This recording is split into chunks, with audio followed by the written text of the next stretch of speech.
In today's episode, we are joined by John Stossel. Now, John's probably one of the more well known libertarian, real video creators in the world that we have today, and some fantastic videos on socialism. He also, I believe, has won 19 Emmys for his work over the many years. You've probably seen him back in the day doing all types of fantastic corporate work to see the back doors of what's happening in our political and corporate worlds.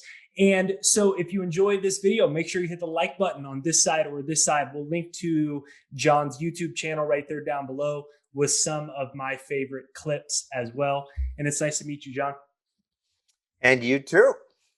Why do you think being a libertarian is important to you, and why do you think it's important right now in the world? It's the only thing that makes sense to me, and it's important to the world because we now know what creates prosperity. And there are 7 billion people on Earth, and for majority of them, life kind of sucks. And for a billion, they're living on a couple bucks a day, and life really sucks. And yet, we have the formula: limited government and rule of law. It turned Hong Kong wealthy in 50 years, went from third world to first world. And yet most of the world still doesn't get it. Hong Kong has lost it. My colleagues don't get it. I didn't get it graduating from Princeton. I was a sort of garden variety, almost socialist Democrat, like most of my peers were. And it was only through years of consumer reporting and calling for regulation and lawyers to fix this, and then watching them make things worse, did I go on a search and discover liberty. It wasn't natural to me, and it's not natural to most people. Okay, I grew up in Southern California. And so, that type of, and being a little in my 20s, that type of, I originally think I kind of gravitated toward that path before kind of coming to my senses. And my question to you is, do you think that it's even possible in America today to ever have smaller government? Is this a moving train that isn't going to stop? Because I find myself sometimes pessimistic about it when I look at it.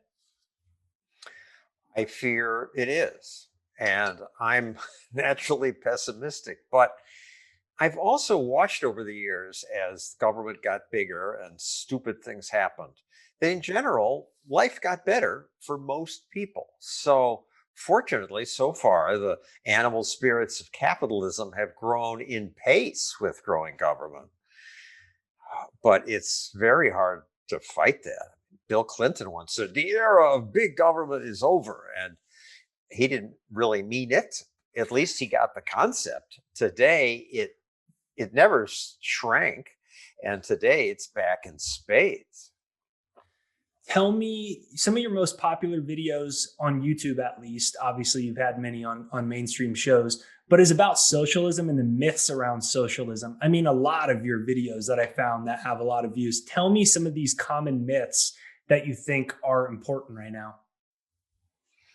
I mean, actually, the most viewed stuff is about climate change. Are we doomed? Which Facebook just restricted. And some things on gun rights, because gun lovers are avid viewers. And one on New York's $2 million bathroom in a park in Brooklyn. But yes, the socialism videos do pretty well. What are the principles? It's hard to single them out. I mean, intuitively, it's popular. We're going to have this work together, and the state's going to take care of us. We grow up in a family where mom and dad take care of us. Evolution meant that we're born of people who lived in tribes of 100, 200 people. And in those tribes, you cooperated and you listened to the elders. Maybe if you didn't harvest the fruit when they said, you died and you didn't give birth to the people who gave birth to us. So we're programmed to trust the experts. And you notice there's no capitalism party, and I'm not aware of any in history, but there are lots of socialism parties, democratic socialism, everything according to his needs and his ability is just feel good, appealing. The selfishness of capitalism, where some entrepreneurs are looking to make more money for themselves, just hits people the wrong way. And it takes some education to understand that that process makes life better for almost everybody else. So where do you think we go from here? I look at the lockdowns. You've seen a lot of the craziness of that being in New York. I was in California, but I moved out of the state when it began. And the result of this has obviously been incredible number of unemployment, et cetera. So we've actually expedited this process towards a socialist system. We've already had quasi levels of it, but it's been expedited. The number of people that are reliant now on unemployment, that are used to it, and in many instances, there's people that truly need it, but there's a lot that don't, that are now milking the system. There's help wanted signs everywhere. Where do we go from here? Because as a 29-year-old, I have a 9-month-old daughter, 10-month-old daughter, and I'm starting to look at America and I'm considering thinking that this might be a broken ship and it's better to get off the ship, because it looks like it almost looks unfixable to me, truly. And I hate to say it.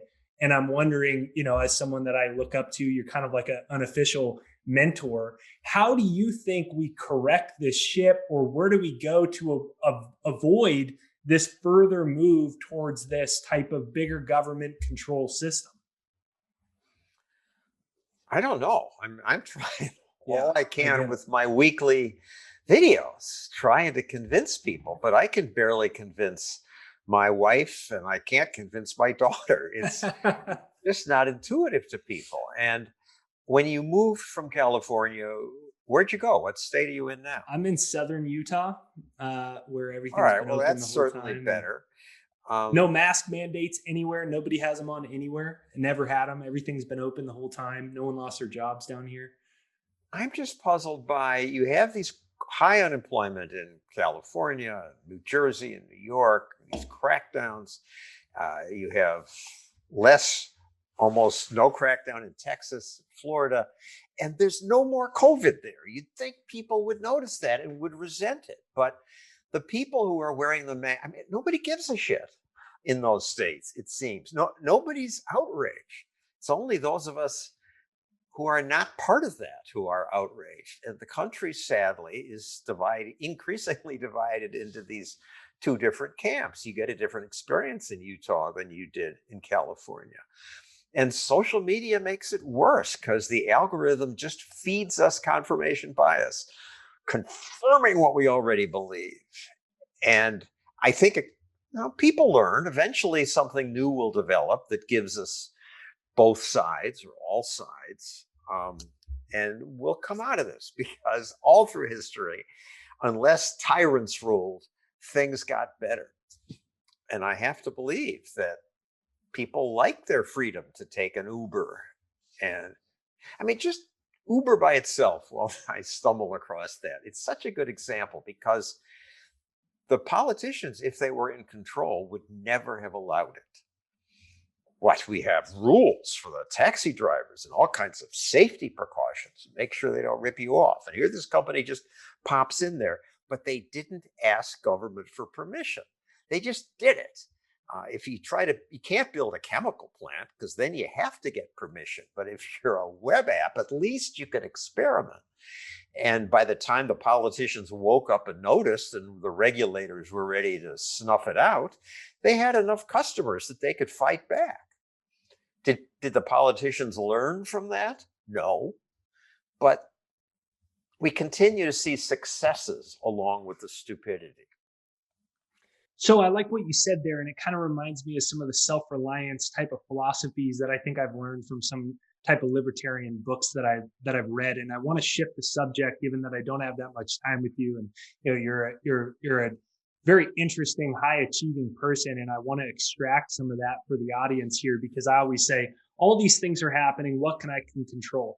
I can control my own financial freedom, my own movements, my own lifestyle, and I want to pick into that a little bit, because You won all types of awards. You've had an incredibly successful career in media, but doing it in a way where you were the entrepreneur, like very much so carved your own path. And I want to know, what are some of the most important success philosophies or principles that's allowed you to build such a long-standing successful career? I don't have any great principles. I just stumbled through. I ended up in television news because I applied for every job that came to campus and took the longest free trip I could get to a newsroom in Portland, Oregon. I'd never watched TV news. I learned through fear. My mother taught me that if you don't succeed, you're going to freeze in the dark. So I was desperate to succeed. I'm a stutterer. I got around that, snipping out the blocks when I would edit things. And I just watched news. I was bored. I thought, well, what would make these stories more interesting? And I paced them a little quicker. I used music. I did things to make them interesting to me. Then I got hired in New York, and they had a system in a newsroom where the assignment editor assigned everybody's stories, and we all fought over whether we could get a camera person. And then in the afternoon, we'd fight over who would edit our story. And I didn't like the stories. It was about who got shot today, the fire today. I felt the news was more about stuff that happened slowly. If you look at your life, what's changed it? Google, Facebook, none of that happened today. It's all slow developments. The women's movement, changing attitudes about homosexuality. That's not today's news. Those are feature stories, and that's the important stuff. So I said, why don't you let me shoot in the afternoon when the cameramen are done and edit in the morning? And they reluctantly agreed. And I started developing stories that were different, and they were successful, and that built my career. Very interesting. So what was the hardest part of your career? Whether it was rejections, difficult, challenging time, what was the hardest part? Dealing with the stuttering was the first hardest part. Then even going to that assignment editor and saying, look, let me do my own stories. I was afraid I would be fired. I was a consumer reporter when I was at Good Morning America. I first got there. I was doing a story on how the aspirin companies were lying to you in their ads, all claiming they were the best when they were basically the same. And they said, well, you can't mention brand names on ABC TV. And I thought, how can I be a consumer reporter and not mention brand names? I'd done it in local news. And so I just said, okay, I quit, risking the chance that they would let me quit. And I had my old job I could have gone back to. But the lawyers then ran in, and they did cave. They didn't want to be embarrassed. And so those were turning points.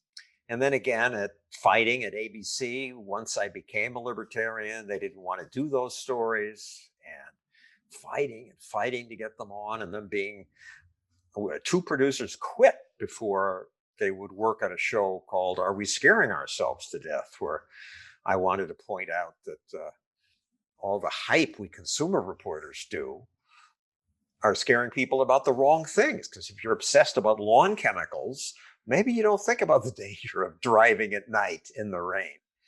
And sometimes the pile of regulation itself can shorten lives, because wealthier is healthier. If you prevent the factory from opening and people don't have jobs, that shortens people's lives too.